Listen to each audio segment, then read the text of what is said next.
बिस्मिल्लाहिर्रहमानिर्रहीम। अस्सलाम वालेकुम फिफ्थ क्लास। आज हम chapter number 8 explorers and explorations इसकी रीडिंग करेंगे।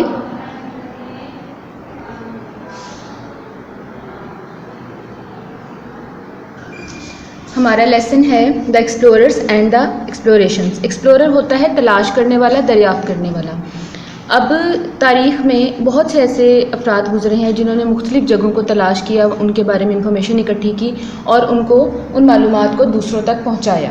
ठीक है, इस चैप्टर में हम उन्हीं एक्सप्लोरर्स के बारे में पढ़ेंगे। ठीक है, history tells us that the most unique entity in the whole universe is the planet Earth and the human being.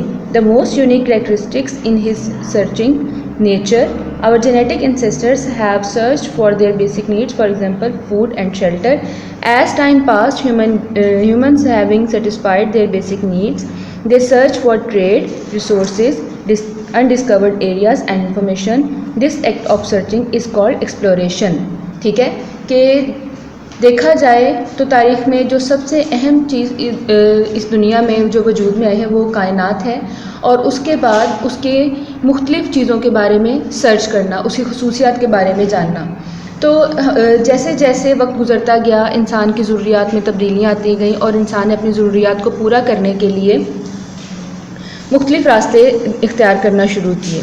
ठीक है, उन्होंने तिजारत की, मुख्तलिफ़ रिसोर्सेज को डिस्कवर किया, बहुत से ऐसे एरियाज़ को डिस्कवर किया कि जहाँ से इंसान अपनी ज़रूरियात के तहत चीज़ें ख़रीद सकता है और मालूमात हासिल की। इन तमाम चीज़ों को सर्च करना जो है वो एक्सप्लोरेशन कहलाता है। जैसे कि इनकी डेफिनेशन भी है, exploration is the act of searching for the purpose of discovery of information और रिसोर्सेज। ठीक है, यानी इंफॉर्मेशन और रिसोर्सेज के बारे में जानना क्या है, एक्सप्लोरेशन है। In human history, its more dramatic rise was during the Age of Discovery, when explorers sailed and charted much of the rest of the world for a variety of reasons. Since then, major explorations after the Age of Discovery have occurred for the sake of information. Following are some of the explorers of the world. यानी उस वक्त तारीख़ में तब्दीलियाँ आना शुरू की जब मुख्तलिफ़ एक्सप्लोरर्स जो हैं वो निकले और उन्होंने दुनिया में मुख्तलिफ़ चीज़ों को डिस्कवर किया। ठीक है, और मुख्तलिफ़ मालूमात जो हैं वो इकट्ठी की। सबसे पहले हम पढ़ेंगे मार्को पोलो के बारे में। Marco Polo was a merchant and explorer who traveled throughout the Far East and China for much of his life. His stories were the basis for what much of Europe knew about ancient China for many years. He lived from 1254 to 1324 AD. Marco Polo जो थे वो एक सौदागर थे, ताजिर थे, तिजारत भी करते थे, लेकिन इसके साथ साथ वो एक एक्सप्लोरर भी थे। उन्होंने ज़्यादातर जो सफ़र किया वो उन्होंने मशरिक़ की जानिब दूर दराज इलाकों तक किया। इसके साथ साथ उन्होंने अपनी ज़िंदगी में चाइना भी वो तशरीफ़ लेके गए और वहाँ के बारे में भी उन्होंने मालूमात हासिल की, और जो उनकी स्टोरीज़ थी उनसे यूरोपियन जो है उनकी इन्फॉर्मेशन की जो बुनियाद थी वो उनकी स्टोरीज़ पे थी, क्योंकि कदीम चाइना के बारे में यूरोपियंस के पास जितना भी नॉलेज था वो इन्हीं की बदौलत था। ठीक है, Marco Polo was born in Venice, Italy in 1254 AD.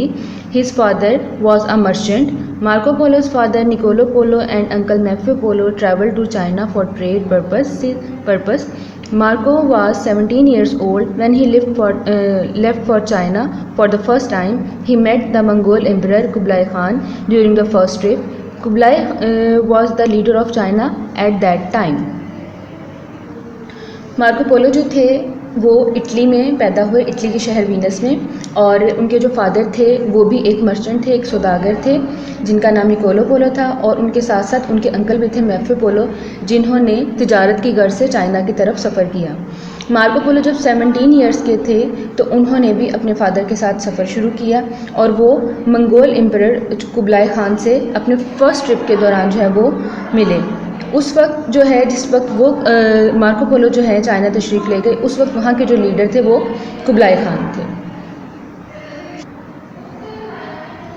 Marco Polo travelled for 3 years to reach China, यानी उन्हें चाइना पहुँचने में 3 साल लगे। ऑन हिज वे, अपने रास्ते में, he visited many great cities including the holy city of Jerusalem, the mountain of Hindu Kush, Persia and the Gobi Desert.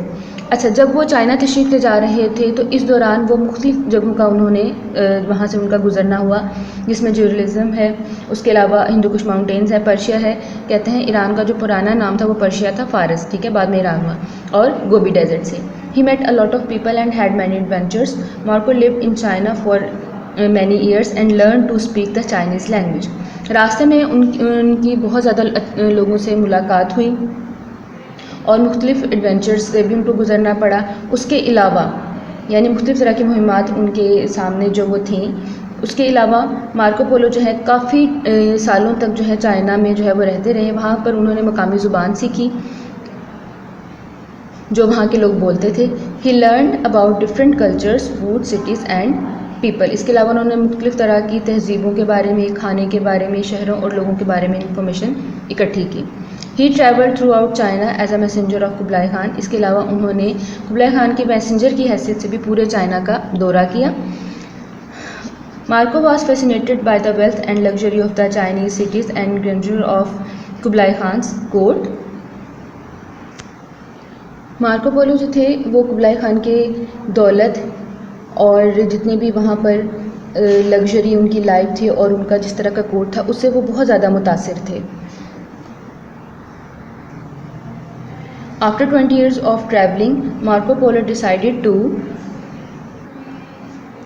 go back to Venice। यानी 20 years के बाद 20 साल सफ़र करने के बाद उन्होंने वीनस अपने शहर वापस जाने का फ़ैसला किया। He left home in 1271 and finally returned in 1295। यानी वो 1271 में वो अपने घर से निकले थे और 1295 में वो अपने घर वापस तशरीफ़ ले गए। Marco told detailed stories of his journeys to a writer named Rustichello, who wrote them all down in a book called The Travels of Marco Polo. It became a very popular book. It was translated into multiple languages and read throughout Europe. He died in 8th January 1324, Venice, Italy। जब वो वापस तशरीफ़ ले गए तो उन्होंने एक जो है वो राइटर रस्टिगेलो उनको अपनी तमाम स्टोरीज़ जो है ना वो बताई, जिन्होंने रस्टिगेलो ने उनकी तमाम स्टोरीज़ को एक बुक की फॉर्म में जो है वो लिखा। उस बुक का नाम था the travels of Marco Polo और ये इतनी ज़्यादा फेमस हुई कि पूरे यूरोप में इसको पढ़ा जाने लगा और डिफरेंट लैंग्वेजेस में इसको ट्रांसलेट किया गया। उसके बाद 8 जनवरी 1322 को वीनस, इटली में उनका इंतकाल हुआ।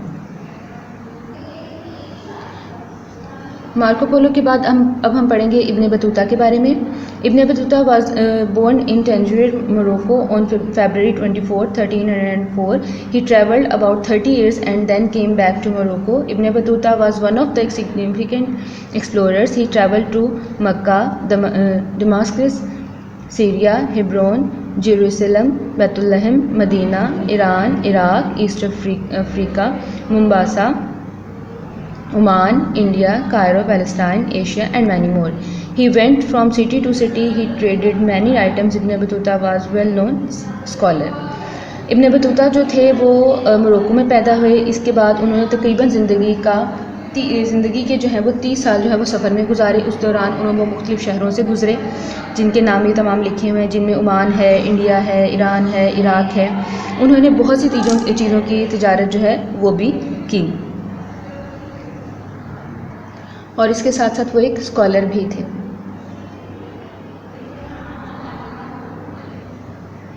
Ibn Battuta put together a detailed journal about his journey and the places he travelled, which gave historians a good amount of information. Like Marco Polo, Ibn Battuta dictated stories of his travelling to writers who could turn them into a book. Battuta's book was called as Rihlas or Many Travels। यानी Ibn Battuta जो है उन्होंने अपनी ज़िंदगी के बारे में जितनी भी इंफॉर्मेशन इकट्ठी की वो तारीख़ दानों के लिए बहुत ज़्यादा हेल्पफुल थी। जैसे फिर उसके बाद अगर देखा जाए तो इब्न बतूता और मार्को पोलो की स्टोरीज़ जो भी उन्होंने बताई उनकी वजह से तारीख़ दानों के पास मुख्तलिफ़ जगहों के बारे में बहुत ज़्यादा इन्फॉर्मेशन जो है वो इकट्ठी हो गई। इब्न बतूता की जो बुक थी उसको रहीलास और माई ट्रैवल के नाम से जाना जाता था, ठीक है। 1355 में उनकी जो बुक है ये कंप्लीट हो गई थी। इब्न बतूता ने अपने सफ़र के दौरान जो है वो बहुत ज़्यादा मुहिमात का सामना करना पड़ा उनको। उसमें कुछ ऐसी मुहिमात भी थी जिनमें उनकी जान भी जा सकती थी, लेकिन वो बच गए। But the only one who couldn't survive was the black plague, यानी जो एक ही चीज़ है जिससे वो नहीं बच सके, वो उस वक्त एक वबा फैली थी ताउन की, जिसकी वजह से उनकी डेथ हुई. He came back to Morocco in 1350. He was appointed as a जज in Morocco and died in 1368. यानी 1350 में वो वापस आए थे और 1368 में जो है वो उनकी डेथ हुई थी. इससे पहले वो एज अ जज भी अपॉइंट किए गए. फिफ्थ क्लास, आज हम इतनी ही रीडिंग करेंगे. हम अपनी रिमेनिंग रीडिंग और बुक वर्क नेक्स्ट लेक्चर में करेंगे. तब तक आप इस चैप्टर को बार बार पढ़ें और इसे समझने की कोशिश करें, और इसमें जितनी भी इंफॉर्मेशन है उसे खुद भी याद रखने की कोशिश करें, क्योंकि इसी में से बाद में हम शॉर्ट क्वेश्चंस और लॉन्ग क्वेश्चंस करेंगे. शुक्रिया.